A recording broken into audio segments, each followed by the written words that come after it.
Welcome to MH max channel. 10ஆம் வகுப்பு second சாப்டரில் பயிற்சி 2.7 தான் பார்க்க போகிறோம். அதில் ஃபஸ்ட்டு சம் பாருங்கள், கொஷின் பாருங்கள். பின்வரும் தொடர் வரிசைகளில் எவை பெருக்கு தொடர் வரிசை ஆகும் அப்படின்னு கேட்டிருக்காங்க. சரிங்களா, தொடர் வரிசைகளில் எது பெருக்கு தொடர் வரிசை அப்படின்னு கேட்குறாங்க. இதுக்கு முன்னாடி நம்ம பார்த்த பயிற்சியெல்லாம் கூட்டு தொடர் வரிசை, அப்புறம் அதனுடைய கூடுதல் பார்த்தோம். இப்போ பார்க்க போகிறது பெருக்கு தொடர் வரிசை. அந்த பெருக்கு தொடர் வரிசையில் ஃபார்முலா என்னங்கிறது தெரிஞ்சுக்குவோம். ஒரு தொடர் வரிசை எப்படி இருக்கும் அப்படின்னா AR square AR cube etcetera. ஓகேங்களா, இதில் ஏங்கிறது முதல் உறுப்பு, ஆறுங்கிறது பொது விகிதம். சரிங்களா, அப்படிங்கும்போது ஒரு தொடர் வரிசை கொடுத்துட்டு அது பெருக்கு தொடர் வரிசை தானா அப்படின்னா நம்மளுக்கு என்ன ஃபார்முலா அப்படின்னா இந்த T1 T2 T3 எழுதணும் இல்லைங்களா. அதில் T2/T1 ஈக்குவல் டு T3/T2 இது ரெண்டு சமமாக இருந்தால் அது அந்த தொடர் வரிசை ஒரு பெருக்கு தொடர் வரிசையாக அமைக்கும் அப்படின்னு சொல்லிடலாம். ஓகேங்களா, இந்த ஃபார்முலா. அதுக்கப்புறம் இந்த எண்ணாவது உறுப்பு அப்படின்னு பார்த்தீங்கன்னா Tn equal to A into R power n-1 இந்த ஃபார்முலா. ஓகேங்களா, இதை வச்சு தான் நம்ம அடுத்தடுத்த சம்ஸ் போட போகிறோம். இப்போ இது பார்த்தீங்க அப்படின்னா இதில் T1 T2 T3 T4 கேட்குறது என்ன அப்படின்னா தொடர் வரிசை ஒரு பெருக்கு தொடர் வரிசையை அமைக்குமா அப்படின்னு கேட்டிருக்காங்க. அப்புறம் நம்மளுக்கு என்ன formula T2/T1 equal to T3/T2 ரெண்டு சமமாக இருந்துட்டு அது ஒரு பெருக்கு தொடர் வரிசையை அமைக்கும்னு சொல்லிடலாம். T2ங்கிற இடத்துல 9, T1ங்கிற இடத்துல 3, T3ங்கிற இடத்துல 27, T2ங்கிற இடத்துல 9, ஒரு 3 3 9, ஒரு 9 9 3 27, அப்படின்னா 3 சமம் 3. அப்படின்னா தொடர் வரிசை ஒரு பெருக்கு தொடர் வரிசையை அமைக்கும். எனவே இது ஒரு பெருக்கு தொடர்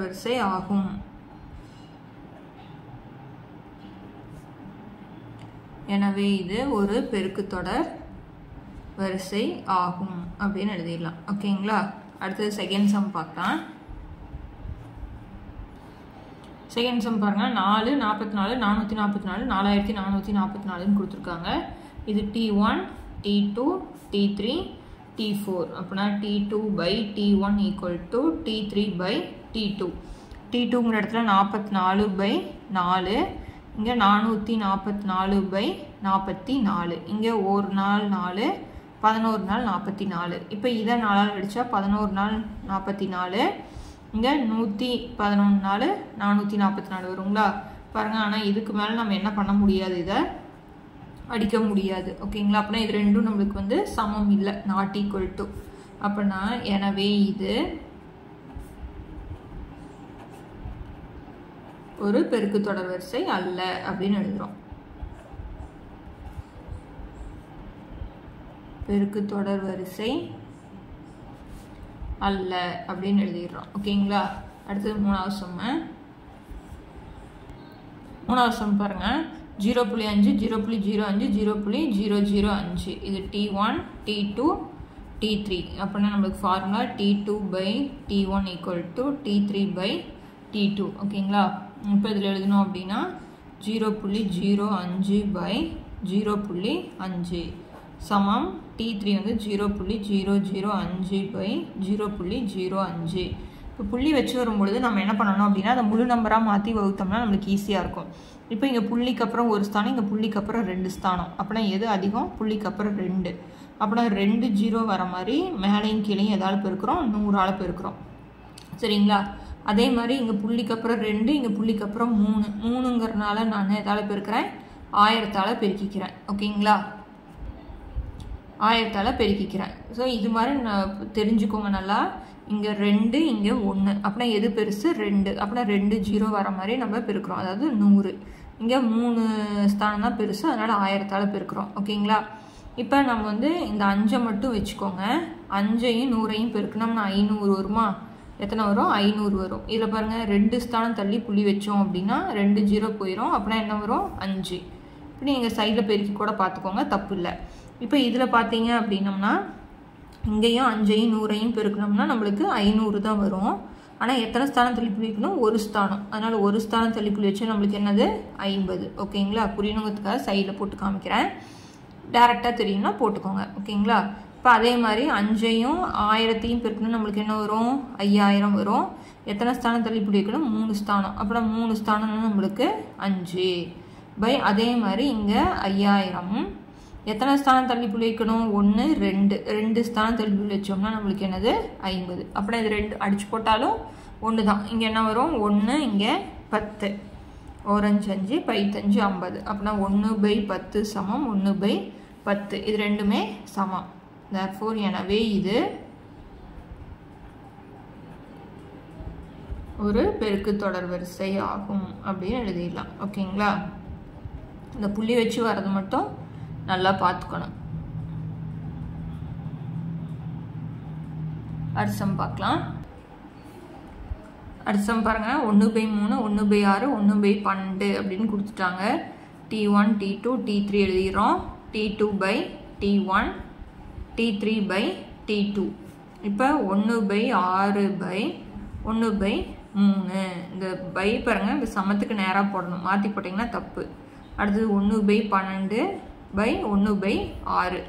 இப்போ பகுதியில் இருக்கிறது மேலே போகும்போது தலைகீழ போயிருமா? அப்படின்னா 1/6 பெருக்கல் 3/1. அதே மாதிரி 1/12 பெருக்கல் 6/1. இதை அடிச்சு போட்டால் 1 3 2 3 6 1 6 6 2 6 12.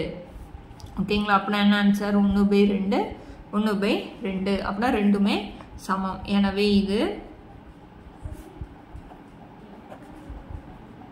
எனவே இது ஒரு பெருக்கு தொடர் வரிசை ஆகும்.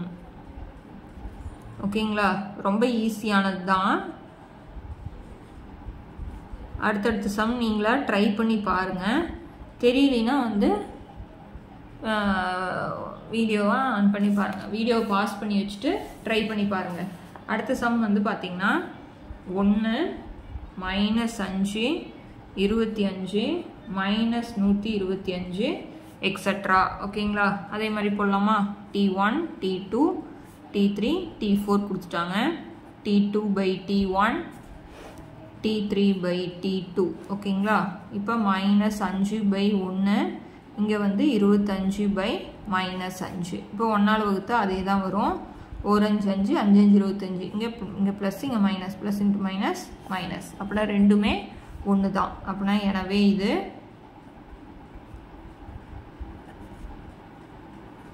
ஒரு பெருக்கு தொடர் வரிசை ஆகும். ஒரு பெருக்கு தொடர் வரிசை தானா, ஒரு தொடர் வரிசை கொடுத்துட்டு பெருக்கு தொடர் வரிசை தானா அப்படின்னு கேட்டாங்கன்னா இந்த ஃபார்முலா வச்சு தான் போடணும். ஓகேங்களா? அடுத்தது 6வது சம் வந்து 120 60 30 80. அதே மாதிரி தான் T2/T1 = T3/T2. T2ங்கிற இடத்துல 60/120, T3ங்கிற இடத்துல 30/60. இப்போ 0க்கு 0 அடிச்சிடறேன். 1 6 6 2 6 12. 0க்கு 0 அடிச்சிட்டேன். 1 3 3 2 3 6. ஓகேங்களா? இதில் என்ன அப்படின்னா இன்னொன்று வந்து T4 இருக்கிறனால T4/T3 போடுறேன். இங்கே 18/30 போடுறேன். ஓகேங்களா? இப்போ இது 2ஆல் அடித்தோம்னா இங்கே 9 இங்கே 15. இப்போ இது 3ஆல் அடித்தா 3 இங்கே 5. ஆனால் இது பாருங்கள் சமமாக நம்மளுக்கு வரல. ஓகேங்களா? இங்கே நம்பர் பார்த்தாலே உங்களுக்கு தெரியும். இப்போ இது பார்த்திங்கன்னா 30 60 120 கரெக்டாக இன்க்ரீஸ் ஆகுது. இங்கே வந்து சம்மந்தமே இல்லாமல் ஒரு 18 இருக்குது. அதனால் வந்து இது வந்து நாட் ஈக்குவல் டு. எனவே இது ஒரு பெருக்கு தொடர் வரிசை அல்ல. பெருக்கு தொடர் வரிசை அல்ல. ஓகேங்களா? அடுத்த சம் பார்க்கலாம். பாருங்க T1 T2 T3 T4. T2/T1 = T3/T2 போட்டாச்சு. இப்போ T2 வந்து 4/16 இங்கே 1/4. இப்போ இதை அடிச்சு போட்டோம்னா 1/4 தான் வருது. நீங்கள் வேணால் அடுத்து ட்ரை பண்ணி பார்க்குறேன் அப்படின்னா என்ன வரும் 1/4/1. இதை மாற்றி போட்டிங்கனாலும் 1/4 × 1/1 தான் வரும். அதனால் ஆன்சர் என்ன தான் வரும் நம்மளுக்கு 1/4. இதுவும் 1/4 இதுவும் 1/4. எனவே இது ஒரு பெருக்கு தொடர் வரிசையை அமைக்கும். எனவே இது ஒரு பெருக்கு தொடர் வரிசை ஆகும்.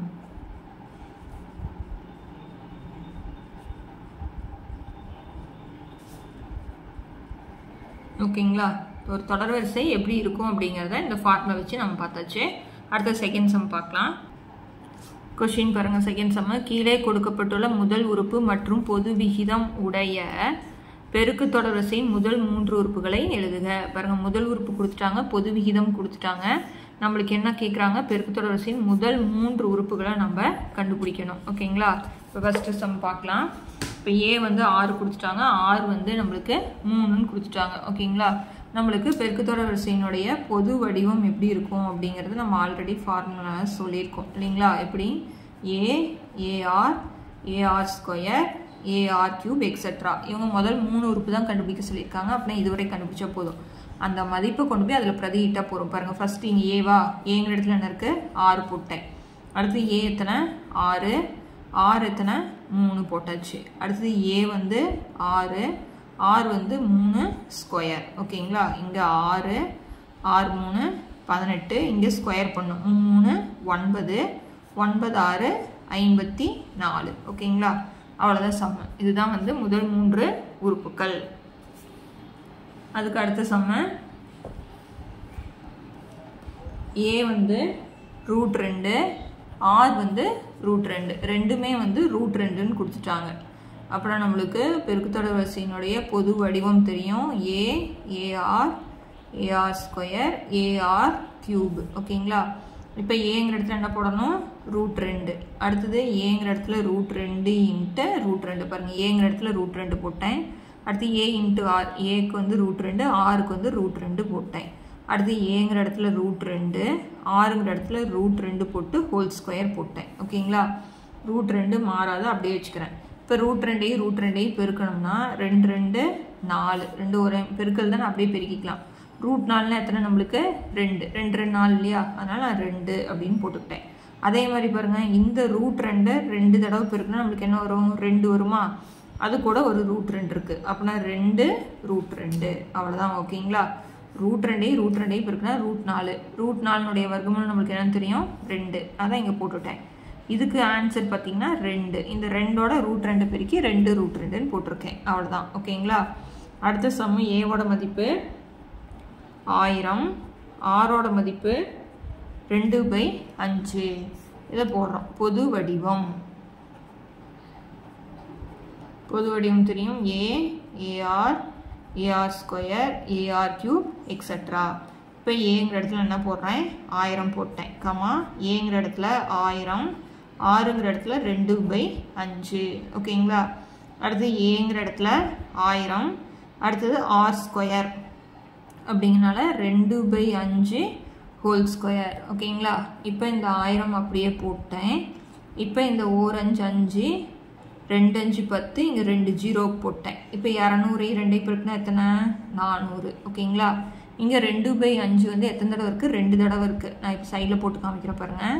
2/5 பெருக்கல் 2/5, 4 5 5, 2 5 10, 2 0 போட்டுட்டேன். மறுபடியும் இந்த 5ஆல் அடிக்கலாமா? 5ஆல் அடித்தா 4 5 20, இன்னொரு 0. அப்போனா 40 பெருக்கல் 2 பெருக்கல் 2. இங்கே 2 2 4, 4 4 16, பின்னாடி ஒரு 0. ஓகேங்களா? அப்போனா 1000 400 160 அப்படிங்கிறது தான் இதனுடைய ஆன்சர். ஓகேங்களா? அவ்வளோதான். பொது வடிவம் வந்து ஒரு பெருக்கு தொடர்வரிசை கண்டுபிடிக்க சொன்னாங்க.